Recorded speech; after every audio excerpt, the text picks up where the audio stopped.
Hey YouTube, I'm trying something different this time. I'm not actually going to play the guitar in this video, and it's quite difficult having to look at the camera and not at the monitor, but I'm going to try anyway.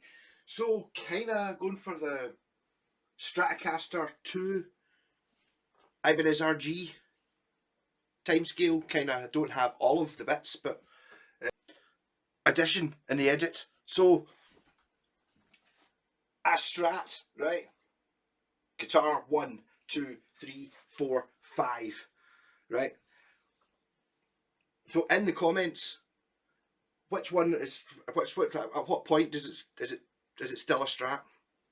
So for me, I don't think there's really any argument that that's still a Strat, even though it's 21 frets, three single coils, two tones, 6 screw tremolo bridge, maple neck. It's a Strat, I think. Now we're on to we've got an upgraded, we've got an all brass bridge, still a 6-point. Lost a tone control, very powerful pickups, slight shape difference, but in the headstock difference. 2, 3, now we've got a slightly smaller body, more streamlined. We've got an upgraded 2-point bridge. We've got a humbucker in it. We've got HSS layout with a coil split switch. 22 frets. Now, not much going up at the top. Number 4, we now have a double locking edge Floyd Rose system.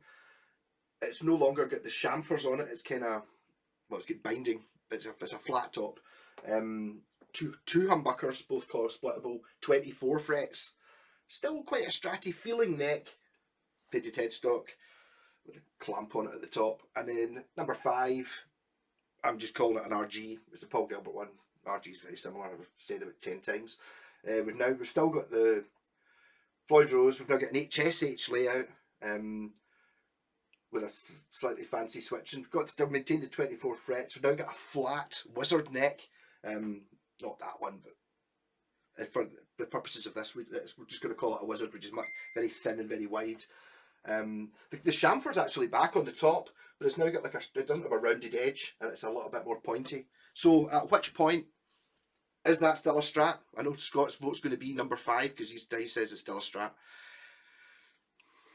Personally, I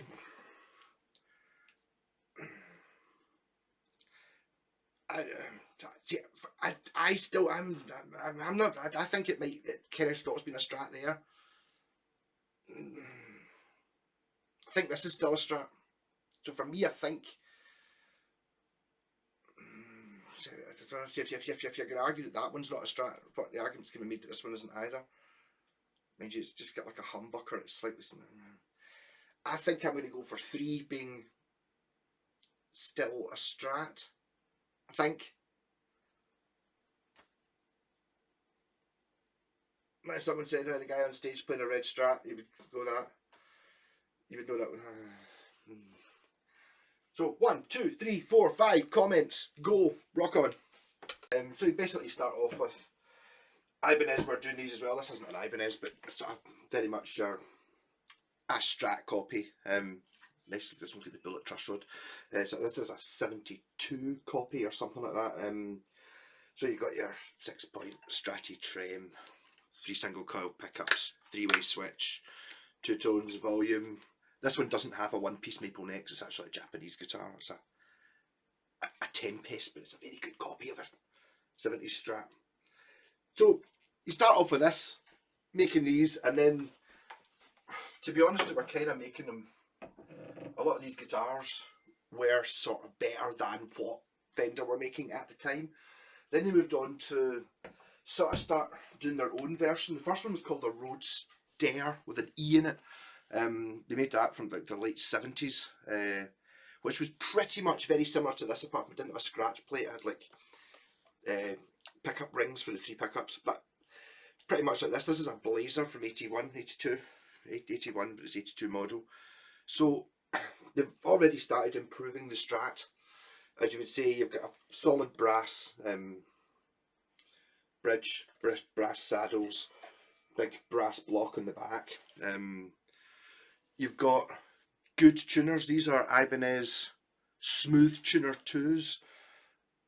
But you're kind of getting into a situation where these are sort of arguably better than what and you've got the bullet truss rod, which was a Fender invention, but it was a good thing. I'm glad they kept it in for this one. This does have a one-piece neck, and it's not quite a Strat. You know, it's got a wee bit of a sort of hooky thing. This is all original apart from the paint, by the way. It's also got Super 6 pickups. So as you can see, they've got a third screw point on them, so you can tilt them, which is a better system. But they're also super powerful, like DiMarzio's or something like that. So again, this isn't that much of a Strat anymore. These are very powerful pickups. In the brochure, actually, they're the most powerful pickups you could buy. Much more powerful than the aftermarket ones, i.e. DiMarzio. Also, it's got a phase switch here with a wee bit of green tape on it because I painted it stupid. These knobs aren't original either, by the way. Yeah, so it's a phase switch. So in positions 2, there's a 5-way switch as well. In positions 2, you get you can make it out of phase. Just a wee extra thing. So they made Blazer for a couple of years, and then they came back with a Roadstar 2.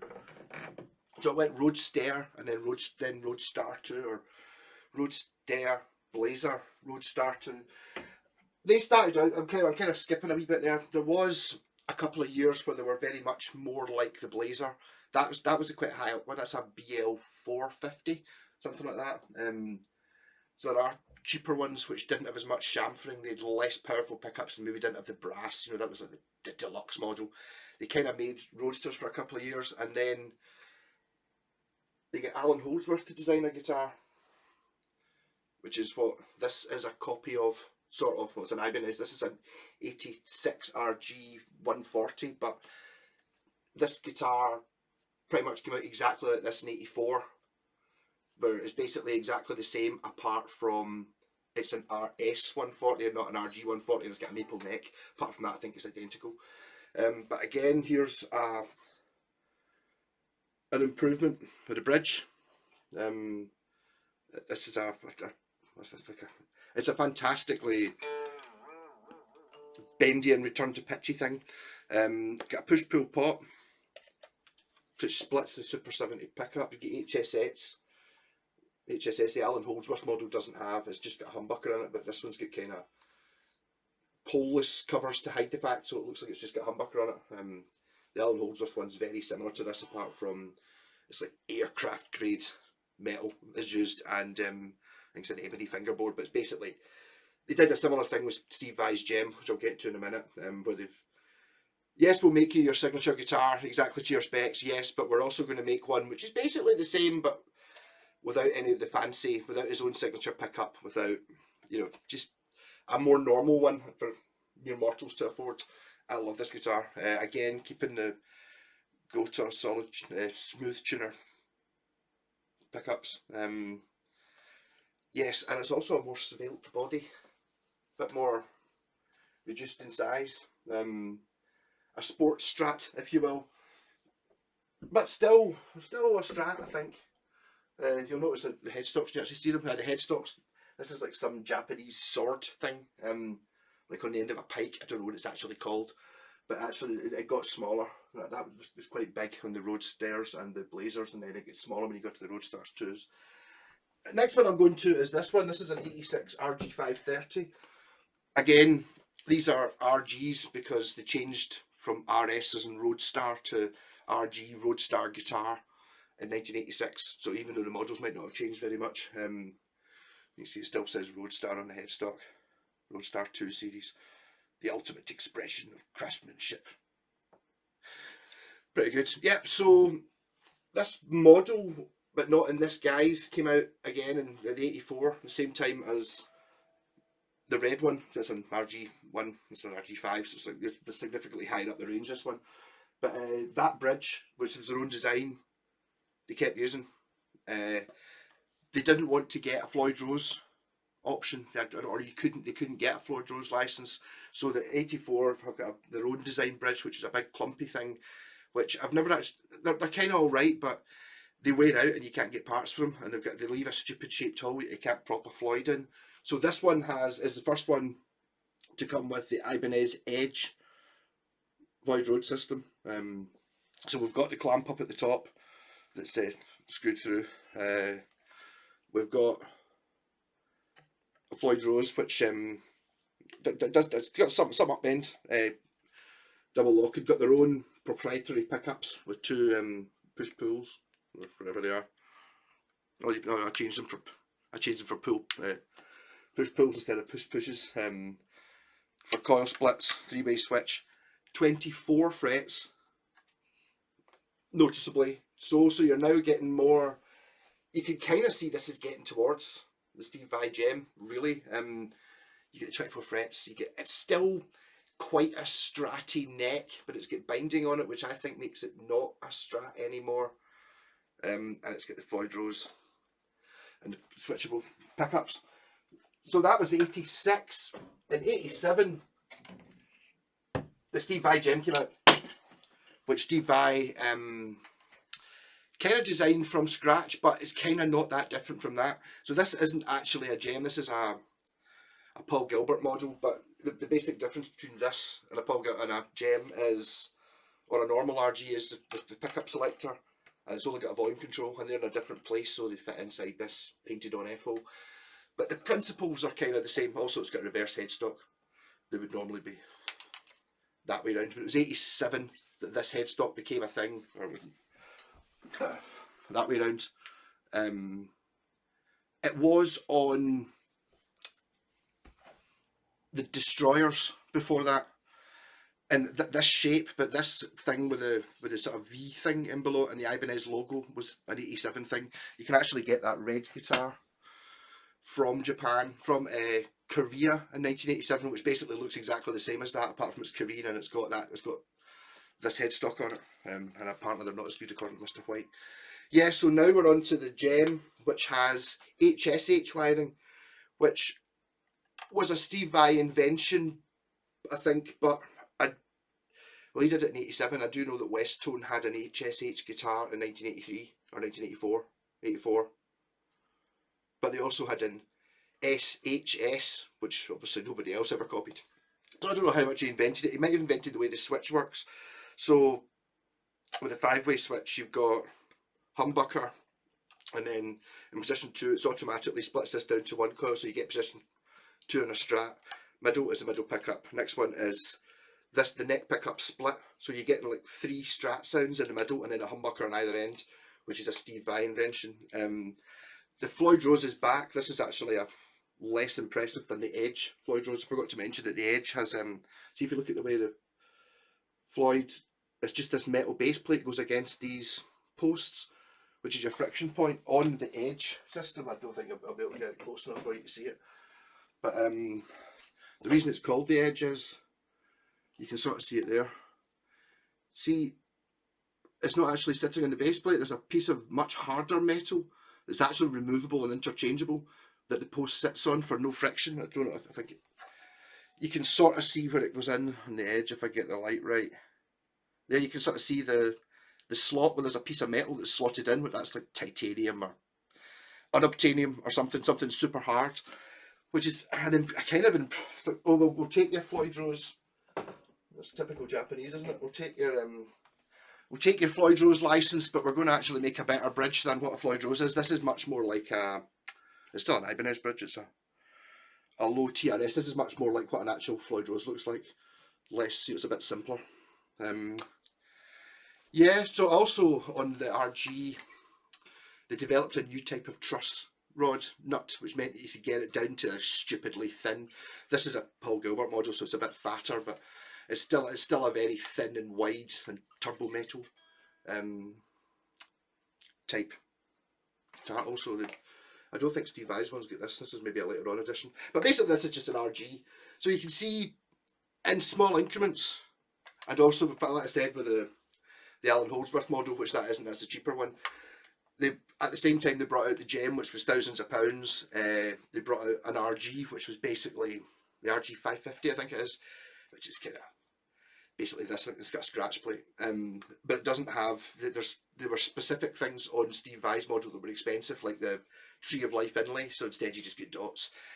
The handle thing, which was a Steve Vai thing, they didn't cut the hole for the monkey grip.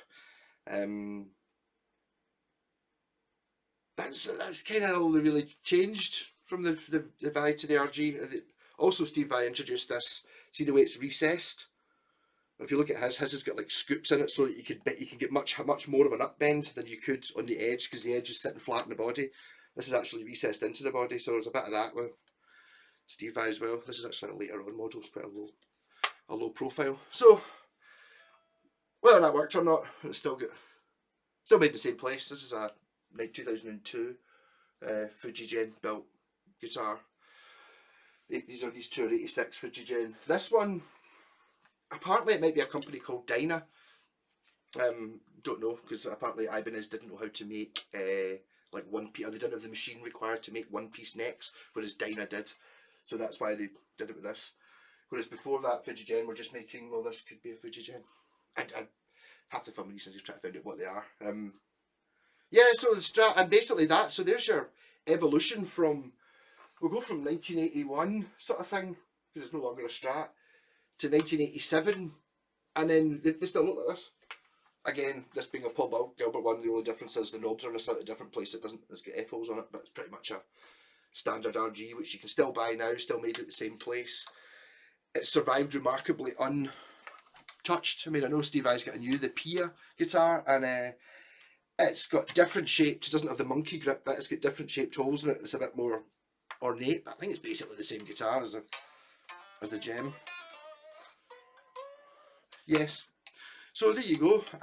Brief history of me trying to look at the camera, not look at the camera, not playing, but being in a little bit of a different position, just so you can see the natural progression of the RG. Seeing as I've now kind of got the set, there are a couple I could put in there to wide it up. There's a possibility I might find a Roadstar at some point, quite cheap. They're not. You know, it's like, I don't need any more. I think that's quite a run of Strat, white to white, and obviously the finish on that is just pure ridiculous, isn't it? And the finish on that is ridiculous, but not ridiculously good, ridiculously ridiculous. I got that guitar, it had been badly gloss painted, navy blue, it was all peeling off, so I had to sand it back anyway. That's my excuse. If it had been nice, I wouldn't have painted it stupid. Yeah. Anyhow, rock on and buy Ibanez are awesome. Catch you later. Final edition while someone's hammering outside. Totally doesn't matter. There is no right or wrong answer which is a Strat to a Strat. So if you're going to be aggressive, remember we're trying to be. It'll be funny aggression, sure. I might be an idiot for thinking that that's not a Strat. Maybe it totally, obviously is. Totally doesn't matter. But if you're going to comment, please do. It'd be quite funny. Get a big argument going, but like keep it good humoured, or you call up everyone bastards if you want. But it's all take it good humouredly. I think maybe more my point. So, and if you could like and subscribe, which I never ever say, but it makes a huge difference, and I keep seeing other people mentioning it, doing the subby thing and all that. I put hundreds of videos. If you like this sort of thing, give me a shout. I'll do more like this. Okay, I tried to do it a bit different by not being in this position. I basically had the camera here. That was pretty adventurous. It was like a field broadcast. Rock on.